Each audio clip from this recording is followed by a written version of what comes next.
دوسری بات یہ کہ ہم حسین ابن علی رضی اللہ تعالیٰ عنہ کو امام حسین علیہ السلام کہتے ہیں۔ دوستو میرے مخاطب آپ اہل سنت والجماعت ہیں، میں آپ سے بات کر رہا ہوں، کسی اور سے نہیں۔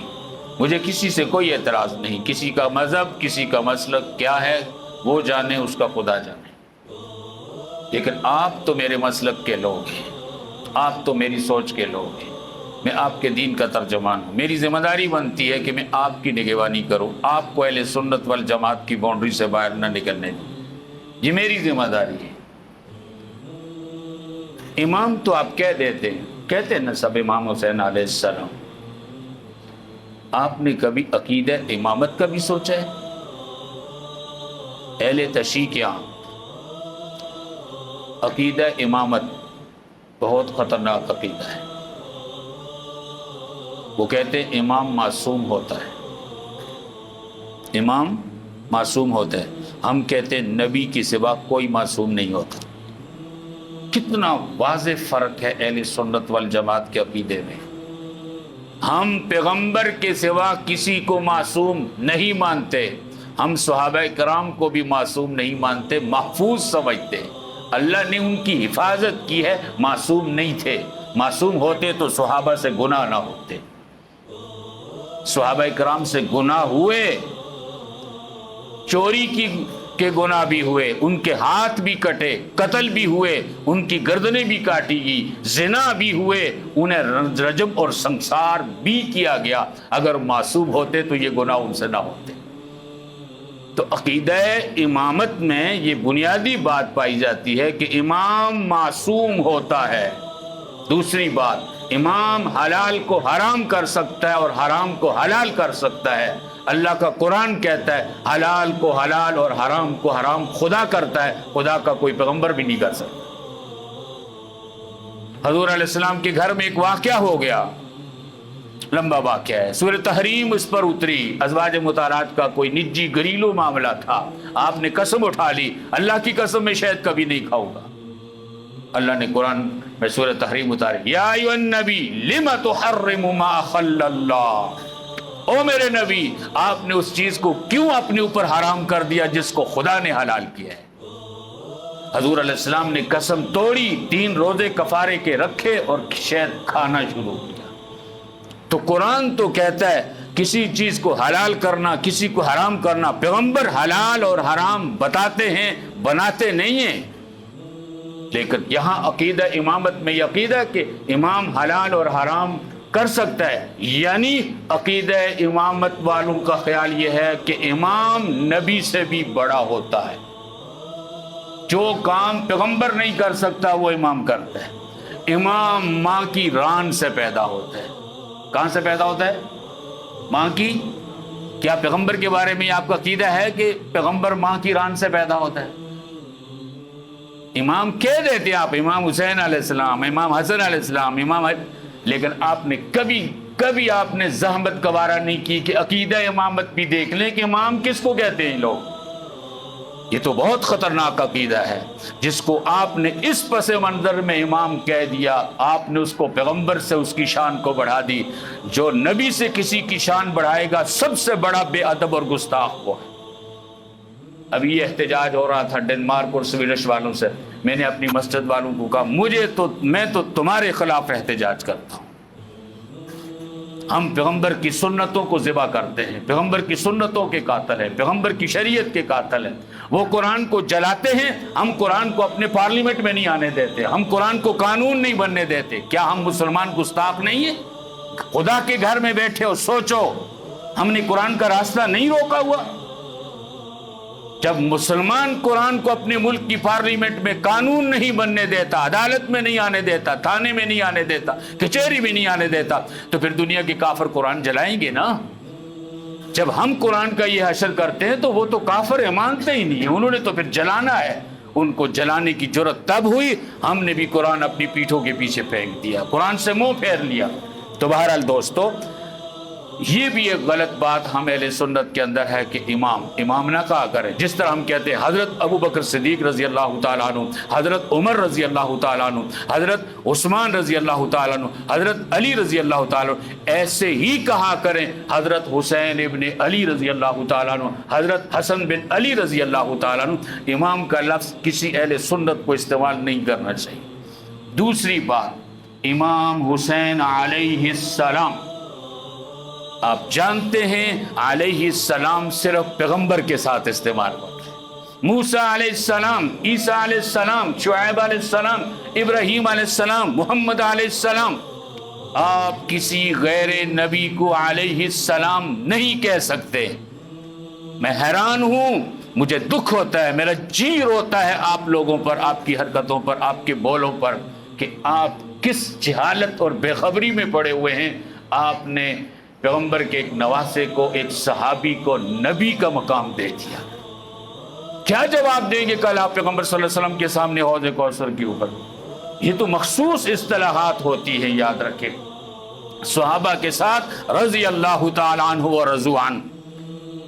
اب معنی کے اعتبار سے دیکھیں، کوئی آپ سے کہے گا جی کون سی بری بات ہے، علیہ السلام کا معنی ہے اس کے اوپر سلامتی ہو، تو ہم حضرت حسین علیہ السلام کے لیے دعا نہیں کر سکتے؟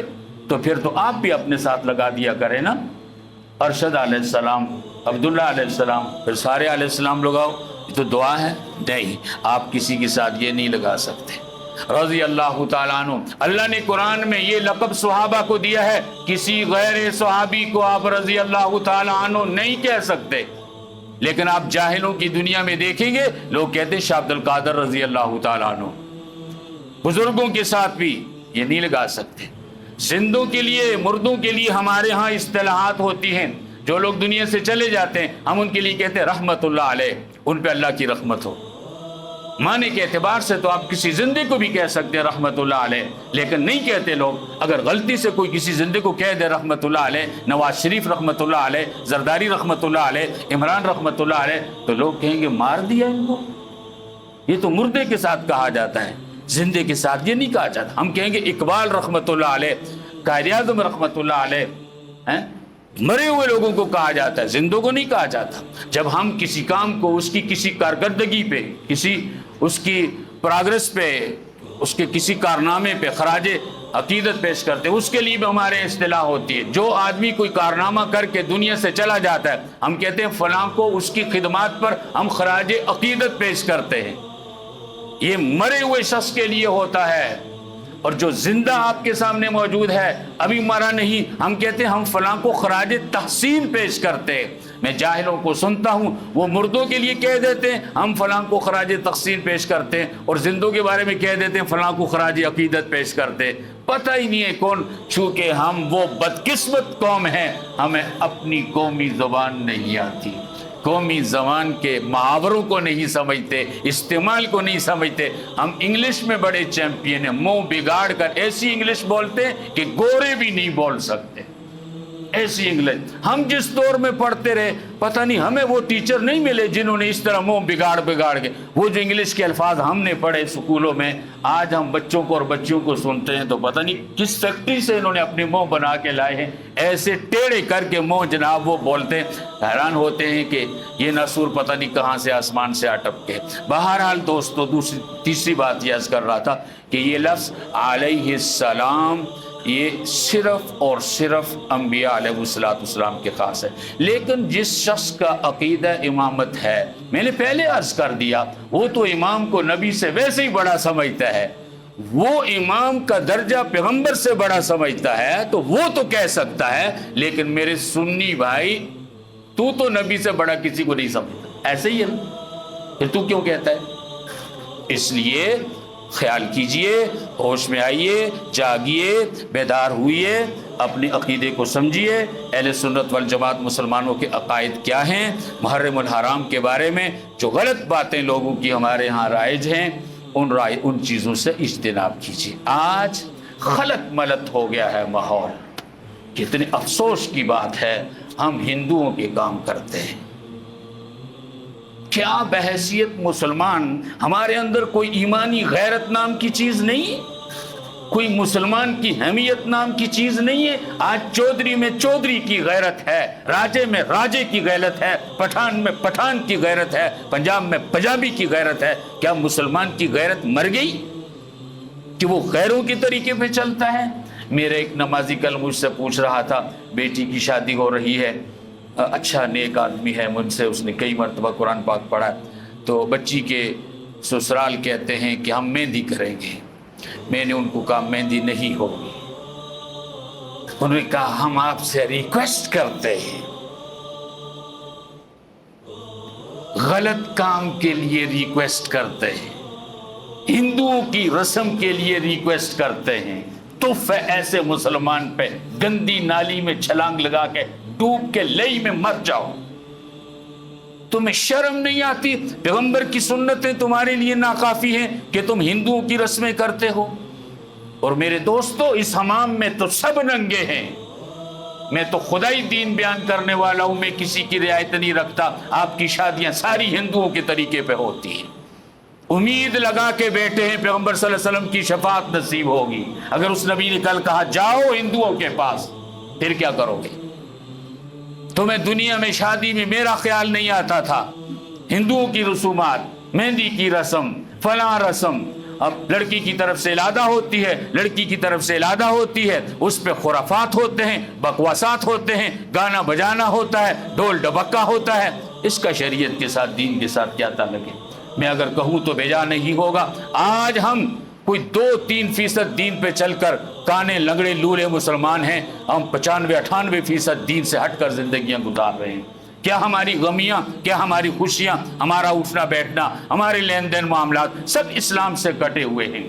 اس لیے دوستو، ان چیزوں کے بارے میں غور کیجئے، فکر کیجئے.